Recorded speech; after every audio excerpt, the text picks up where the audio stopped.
Tá indo estudar e tá achando que a proteína se resume apenas a todas as células de uma carne ou aquele pote que o pessoal usa lá na academia? Acho que tá na hora da gente descobrir o que realmente são as proteínas.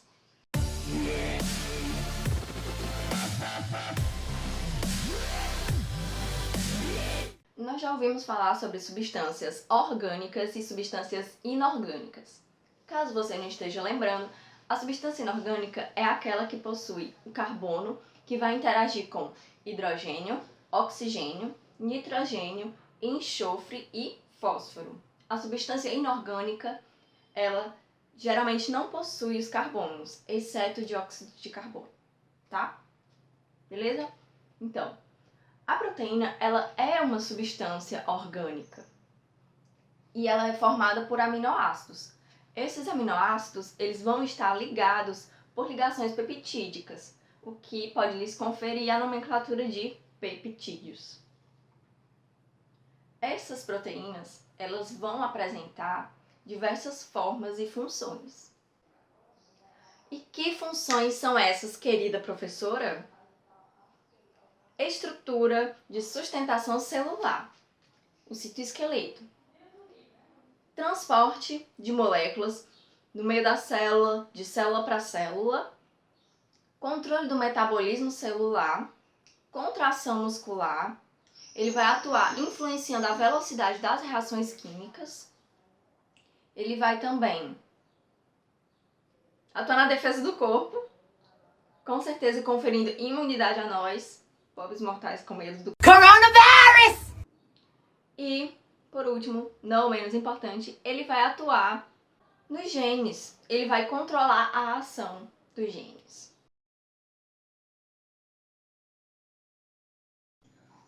Então, e diz aí um exemplo de hormônios encontrados aí com facilidade. Ocitocina, também conhecido como hormônio do amor. Ele vai ser produzido quando você está pertinho daquele seu crush. Você vai produzir empatia, afeto.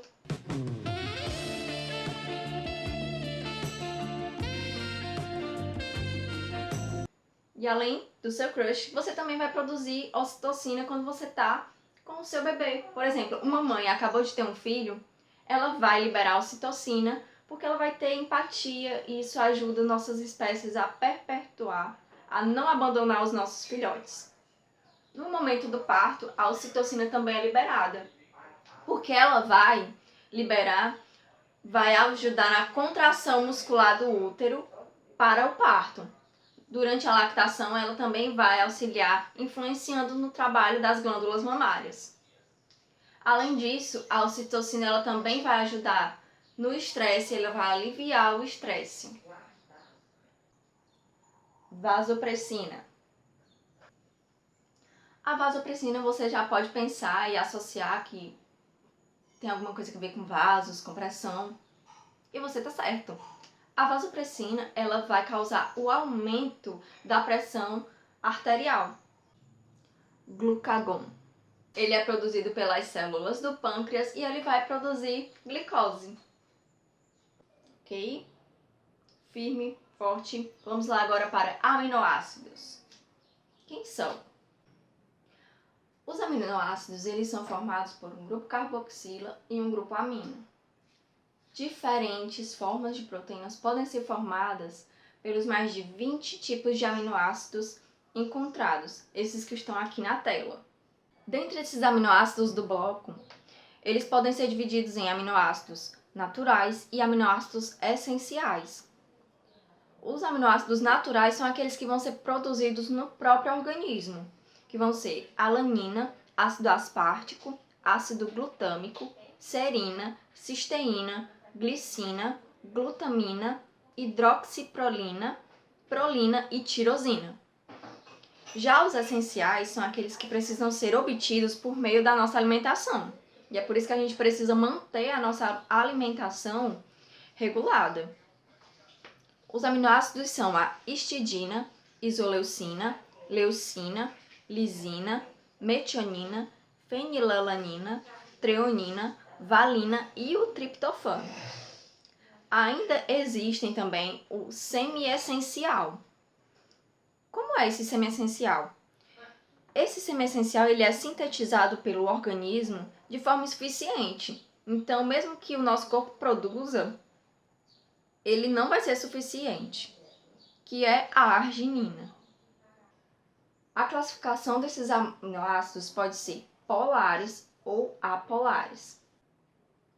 Os aminoácidos polares são o quê? São os hidrofílicos, aqueles que interagem com a água. E os apolares são os hidrofóbicos, aqueles que não vão interagir com a água. Como eu já falei, eles são chamados de peptídeos, certo? Então, eles também podem ser classificados de acordo com a quantidade de aminoácidos, de peptídeos. Ele pode ser um dipeptídeo, formado por 2 peptídeos, tripeptídeos, formados por 3 peptídeos, e polipeptídeos, que vão ser formados por inúmeros peptídeos. Bem simples, bem fácil. Mas essa não é a única classificação que eles podem ter. Eles também podem ser classificados de acordo com a sua estrutura, que é a estrutura de formação primária, secundária, terciária e quaternária. A estrutura primária é aquela em que tem apenas a cadeia polipeptídica. Ela vai ser apenas uma linha reta, vai ter leucina, isoleucina, enfim, vai ser basicamente como esse aqui, que não paga nós, mas enfim, é como se cada um desses estivesse ligado. Isso daqui vai ser a estrutura primária. Já a estrutura secundária vai ser como uma formação alfa-hélice, um fio de telefone, assim. Não é um fio de telefone, é de uma agendinha, mas funciona. Vai ser mais ou menos assim a estrutura alfa-hélice. Ela vai ser uma estrutura bidimensional. A estrutura terciária, ela já vai ser um pouquinho diferente. Ela já vai ter uma estrutura em 3D. Por quê? No meio dessa estrutura terão ligações e ele vai começar a se enrolar nele mesmo. Então, isso vai conferir a sua estrutura. A estrutura quaternária é um pouco mais complicada. Ele vai ter um encaixe de um aminoácido com o outro, geralmente de estruturas terciárias, uma ligada na outra. Isso vai conferir a sua estrutura quaternária e ativa. Quando essa estrutura é perdida, sim, ela pode perder essa estrutura, ela pode perder também a sua função. Então, como que ela pode perder? Através de processos físicos e químicos. Por exemplo, o nosso cabelo. Nosso cabelo é feito de proteína.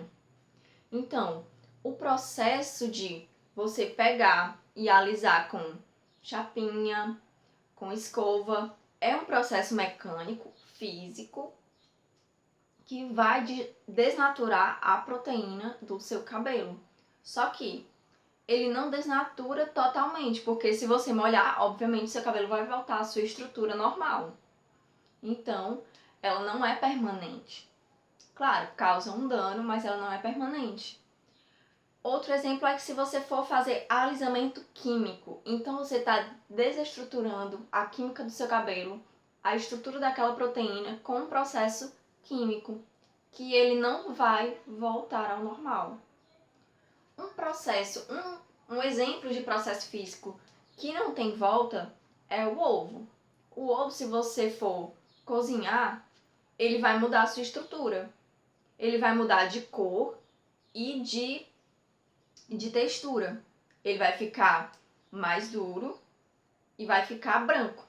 Então, a proteína dele, a albumina, ela vai sofrer uma alteração. E ela não pode se reestruturar quando esfriar. Então, o processo de esquentar essa proteína vai desestruturar, vai desnaturar e ela não vai poder voltar à sua estrutura original. Outro exemplo ainda da desnaturação de proteínas. Um leite com limão, ele vai ficar coalhado, certo? Então, a proteína do leite, ela vai ficar desnaturada pelo processo químico dos ácidos presentes no limão. Febre alta. Quem nunca ouviu falar que se você tiver uma febre muito alta, você pode ter complicações sérias no seu organismo? Pode convulsionar e diversas outras coisas. Isso vai se dever pela desnaturação da proteína do seu corpo, pela febre. Porque o seu corpo, ele tem uma estrutura que suporta até determinada temperatura. Então, o nosso corpo ele fica constantemente tentando trabalhar e conservar a nossa temperatura interna. Se você modificar isso, você pode ter diversas doenças. Então, a desnaturação proteica é um processo bem sério e que às vezes pode levar até a morte. Lembra quando nós falamos aqui que a proteína tinha o poder de influenciar nas reações químicas? Bom, bem-vinda enzima. A enzima, ela é como um biocatalisador que vai influenciar nas reações químicas. A enzima é uma proteína que ela vai ter um sítio ativo e é nesse sítio que vai ocorrer a ligação. E essa ligação é o que vai conferir à enzima o poder de auxiliar nessa reação química. Porque assim, para que uma reação química aconteça, ela precisa de uma energia suficiente. Se tivesse um gráfico, ela teria que fazer uma subida até lá ao topo, e essa energia que ele levou até o topo é a energia que vai ser necessária para ele descer o morro, no caso. Ele vai descer, fazendo com que a reação da enzima, a reação química pela enzima seja muito mais rápida. Essa energia é chamada de energia de ativação. Nessa imagem, a gente pode observar a enzima. E aqui nós vemos que ela possui uma forma que se encaixa perfeitamente com seu substrato.